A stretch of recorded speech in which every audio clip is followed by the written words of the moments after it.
This is how you dewinterize your unit and rewinterize it if needed. So here above the refrigerator, your poppable cabinet, you will have the two valves right here.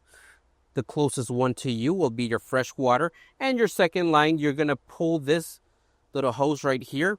This is if you need to rewinterize the vehicle, you'll put your hose down a gallon. So you just have to open your rewinterization line, put this down a gallon of antifreeze, turn on your water pump, and it will suck the antifreeze back into the lines, and you're good for your cold weather season. To dewinterize the vehicle, once you get it in, it will already come winterized. So all you have to do is fill up your fresh water tank on the outside. Once it's full, open your first valve here closest to you.